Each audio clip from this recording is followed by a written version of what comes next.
Hello dear traders, welcome to my YouTube channel. तो जैसा कि आपको पता है कि हमारे 4 लेक्चर कंप्लीट हो चुके हैं और ये हमारा 5वां लेक्चर है बिगनर टू एडवांस कोर्स का। तो आज मैं आपको बताऊंगा कि व्हाट इज़ पिप्स, पिप्स क्या होते हैं, व्हाट इज़ बेस और कोड करेंसी, बेस और कोड करेंसी कौन सी होती हैं। तो ये दोनों टॉपिक समझने वाले हैं, तो आपने ध्यान से समझने हैं और कॉपी पेंसिल लेके बैठने हैं। किसी चीज़ की समझ नहीं आती तो आपने उसको लिख लेना है। आप मेरे कमेंट सेक्शन में आके मुझे बता सकते हैं कि आपको इस चीज़ की समझ नहीं आई, तो मैं आपको गाइड कर दूंगा, ठीक है। तो सबसे पहले हम बात करते हैं कि what is पिप्स।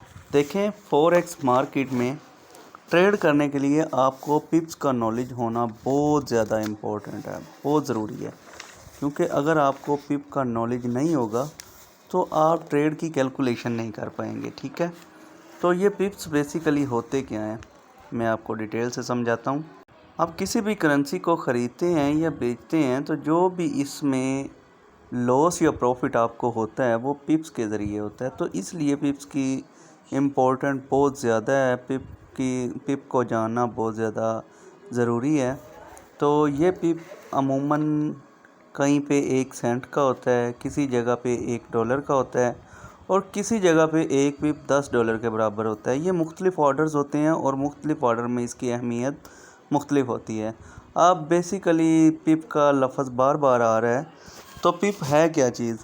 Pip for example कोई भी करेंसी है, देखें कोई भी करेंसी होती है ना, इशारिये के बाद 4 हिस्से मौजूद होते हैं। ये जैसा कि आप पिक्चर में देख रहे हैं, एक मैंने कीमत लिखी हुई है 1.2325।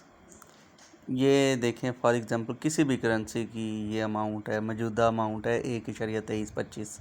जब इसमें थोड़ी सी हरकत होती है, मतलब थोड़ी सी मार्केट ऊपर जाती है, तो इसमें 1 पिप का इजाफा, मतलब कि 1.2326 जब हो जाती है मार्केट, तो इसमें 1 पिप प्रॉफिट हो जाता है, ठीक है। दोबारा बता रहा हूँ, मार्केट की प्राइस थी 1.2325, थोड़ी सी मार्केट ऊपर गई, मार्केट की प्राइस हो गई 1.2326। तो ये जो 25 और 26 पे एक प्रॉफिट हुआ है ना, वो है 1 पिप का।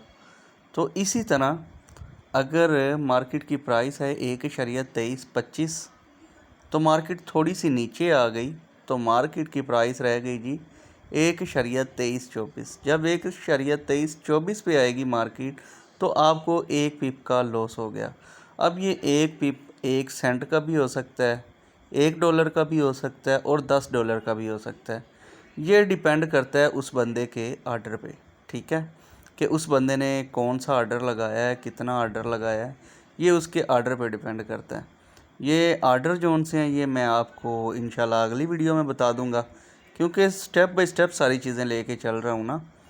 क्योंकि देखें, अगर आज ही मैं आपको सारी बातें बता दूँ ना, आपके दिमाग से निकल जानी है, आपने सुनते रहना, आपको समझ ही नहीं आनी। ये थोड़ी थोड़ी चीज़ें बताने का मकसद ये है, ये बहुत ज़्यादा इम्पोर्टेंट चीज़ें हैं जो मैं आपके साथ शेयर कर रहा हूँ, कि आपके अगर माइंड में ये सेट बैठ गई ना, तो आपको ट्रेडिंग में कभी भी नुकसान नहीं होगा, क्योंकि आपके सारे बेसिक क्लियर होंगे। देखें, अगर नुकसान होता भी है ना, तो हर नुकसान की कोई ना कोई वजह होती है और हर प्रॉफिट की कोई ना कोई वजह होती है। अब हम बात करते हैं कोड करेंसी की और बेस करेंसी की।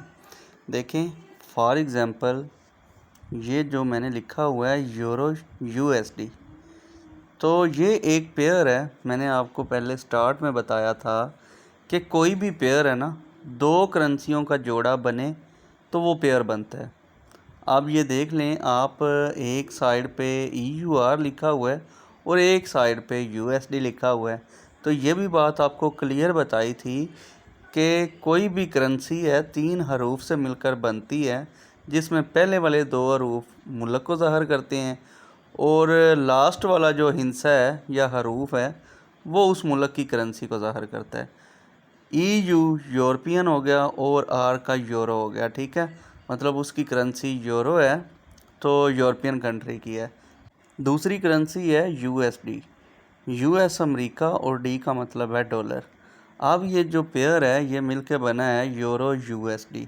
इसमें बेस करेंसी और कोड करेंसी समझना इसलिए ज़रूरी है कि जो बेस करेंसी होती है ना, हमेशा हम ट्रेड बेस करेंसी को मद्देनज़र रखते हुए करते हैं। कोड करेंसी का कंपैरिजन हो रहा होता है बेस करेंसी के साथ, और बेस करेंसी के मुकाबले में हम जो भी ट्रेड लेते हैं बेस को मद्देनज़र रखते हुए लेते हैं। ये देखें, ये मैंने थोड़ा सा नीचे एक्सप्लेन किया है कि यूरो बेस करेंसी है और यूएसडी कोड करेंसी है।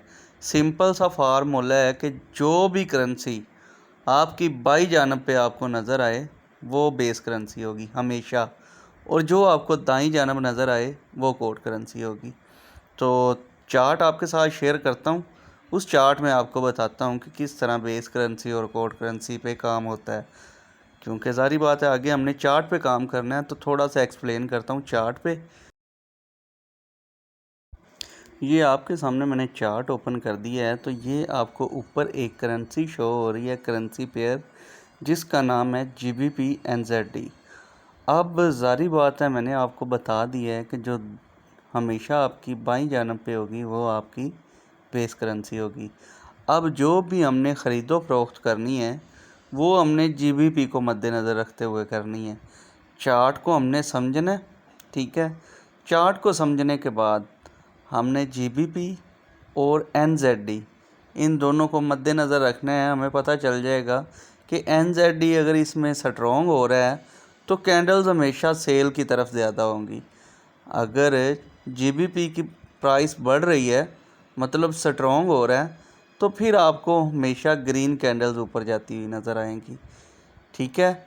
ये मकसद चार्ट दिखाने का ये है कि आपको मैं प्रॉपर बता दूं कि इधर भी बेस और कोड को मद्देनज़र रख के ट्रेड की जाती है। GBP को हम मद्देनज़र रख के देखें ना, अब GBP अगर स्ट्रॉन्ग हो रहा है तो हम इधर डायरेक्ट जो है NZD उसको बाय तो नहीं ना कर सकते या सेल तो नहीं ना कर सकते। हमने सेल और बाय करना है सिर्फ GBP को, मद्देनज़र हमने रखना है NZD को मतलब कोड करेंसी को। बाय हमेशा बाय और सेल आपने बेस करेंसी को मद्देनज़र रखते। आपने इस बात को हमेशा याद रखना है कि आपने बाई और सेल जो भी आपने करना है बेस करेंसी को मद्देनज़र रखते हुए करना है। मेरा ख़्याल है कि आपको बेस करेंसी, कोड करेंसी और पिप्स का बिल्कुल क्लियर हो गया होगा कि ये किस तरह काम करते हैं और हमने इनको किस तरह से समझना है और किस तरह से एनालिसिस करने हैं हमने इनके ऊपर। तो अगर किसी भाई का कोई सवाल है इनको लेके या किसी भाई को समझ नहीं आई, एक दफ़ा वीडियो दोबारा देख लें। अगर फिर भी समझ नहीं आती तो मुझसे रब्ता कर लें। रब्ते का प्रोसेस आपको बताया हुआ है कि आपने कमेंट में भी मैसेज आप कर सकते हैं, मैं आपको इंशाल्लाह रिप्लाई दूंगा। अगर आप कमेंट में मैसेज नहीं करना चाहते, डिस्क्रिप्शन में मेरा नंबर मिल जाएगा, आप पर्सनल में व्हाट्सएप पे भी आ सकते हैं, मैं आपको इंशाल्लाह प्रॉपर गाइड करूंगा। तो ये वाला कोर्स जो मैं बना रहा हूँ ये इंशाल्लाह फॉरेक्स का बिगनर टू एडवांस होने वाला है, और इंशाल्लाह इस काबिल आपको करूँगा कि जो भी भाई मेरा ये लेक्चर ले रहा है वो इस काबिल हो जाएगा कि वो ख़ुद से एनालिसिस करके ट्रेड करेगा। इंशाल्लाह प्रो मैं बनाऊँगा उसको। देखें, टाइम आप लोगों ने देना है, सिखाना मैंने है, और मदद इंशाल्लाह अल्लाह ताला ने करनी है हमारी। अगर आपको मेरी ये वीडियो पसंद आई है तो इसको लाइक कर दें, क्योंकि आपके एक लाइक से मोटिवेशन मिलती है और मज़ीद गहराई से टॉपिक को लेके आने को दिल करता है, ठीक है। तो मिलते हैं अपनी अगली वीडियो में, तब तक के लिए अपना ख्याल रखिएगा। अल्लाह हाफिज़। और हो सके तो अपने दोस्तों के साथ इस वीडियो को लाजमी से शेयर कीजिएगा, ठीक है। अल्लाह हाफिज़।